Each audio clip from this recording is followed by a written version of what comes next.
Hey there, it's Rasa, just checking in for the show to remind you to follow the Patreon link at youmustknoweverything.com for way cool stickers, shoutouts, birthday greetings, and bonus content.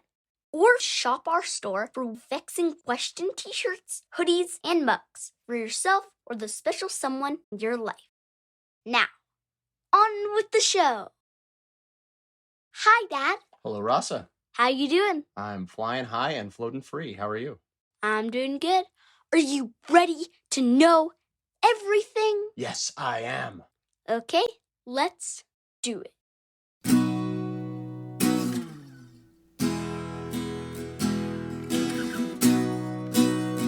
Today, I have a theory about why you should not punish children. This sounds outrageous. Go to your room. But theory first? Okay, so the other day, you told me to go clean my room. And that is not my favorite activity. And so instead of cleaning my room, I sat in the chair and continued to read. This was probably a Sunday afternoon, the time when I tell you to clean your room and you sometimes cross your arms, turn away, or go in unhappily to do it. Sounds about right.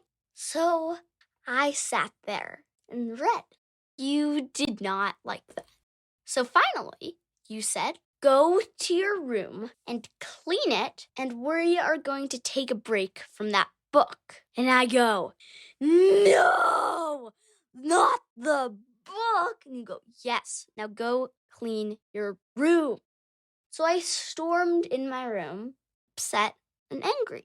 And I cleaned it unhappily. And then, you know what? I did that again. After you'd punished me for doing it once, instead of learning my lesson and saying, okay, I did it again, this time more out of an act of defiance. So a week later, or a few days later, or a few weeks later, you pulled the book up again and said, I'm going to win this. Precisely. And that's why I don't think punishing is a good strategy. It leaves me upset and angry. I don't really learn my lesson. I don't want to clean my room because it feels like then you've won. It's got to feel that you're being unfair for you to change your mind. But when I punish you, it makes it feel like I'm being unfair, even though it's something we agreed on that you clean your room every Sunday. So what should I do differently? Or should I do anything at all? Well, there's a couple of things you can do. First, ask me to stop and explain why you find that frustrating or upsetting. No one really wants to make their parents unhappy. It's when they get punished, however, that they feel as though they have something to prove against them. Also, try positive reinforcements. How about this? You'll clean your room, and afterwards, we can go and get ice cream together. Or we can go and sit and have reading time. That's a pretty good idea. I have to admit, I was resistant when you were saying I should get you ice cream for cleaning your room. But then when you gave the other example of sitting and reading together, I was like, yeah. And indeed, maybe we could get ice cream together. So I don't want to make it so for you to do what you already agreed to and are expected to do, you get a reward. But I do see how reframing it in a positive way and also visiting with you where you are. Hey, can I talk to you? Rather than jumping in, getting on your case right away. If I can keep my own patience in line.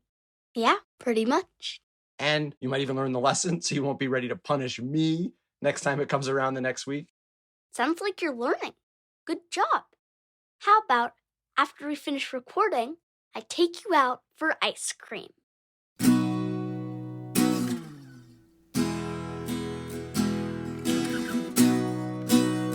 Are you ready for today's poem? Oh boy, I am. What is it?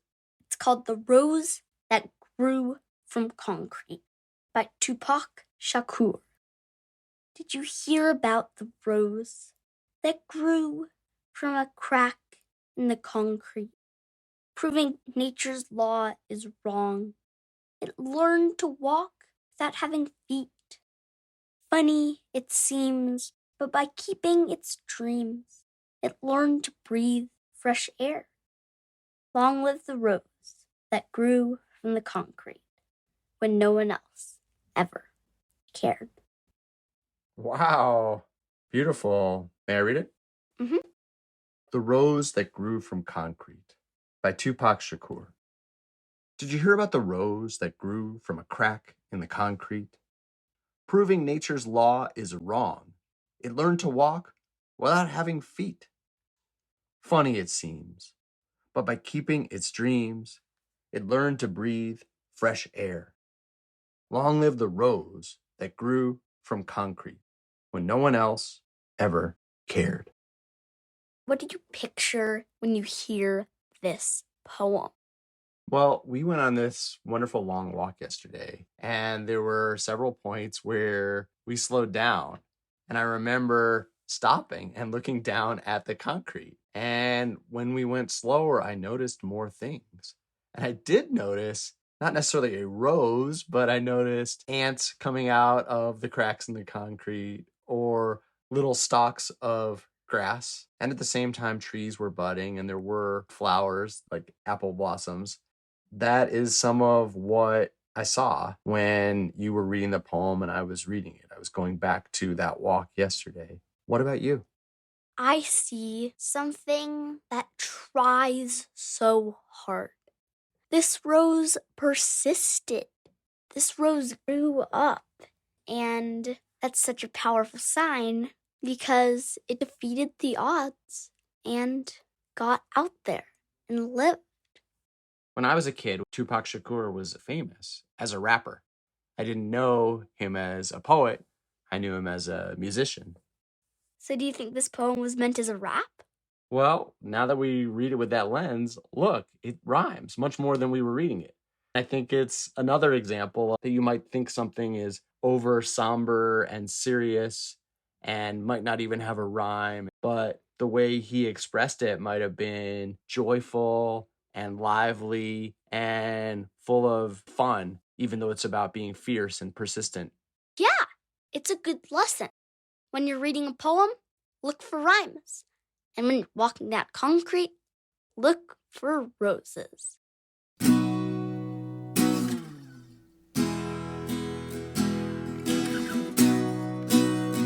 Last segment of the show. Do you have a vexing question for me? Yes, this vexing question comes from Charlotte and Harrison in Philadelphia. Their vexing question is, why does fog form? That's a great question. I'll look it up and get back to you.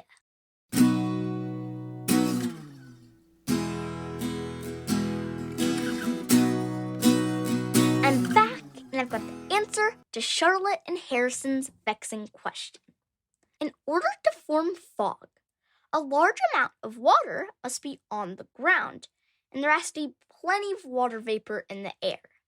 Then, if it gets cold fast, the water vapor that's in the air comes together quickly. Those droplets are super teeny, so they can drift through the air. When they spread out, we see them, and we call them fog.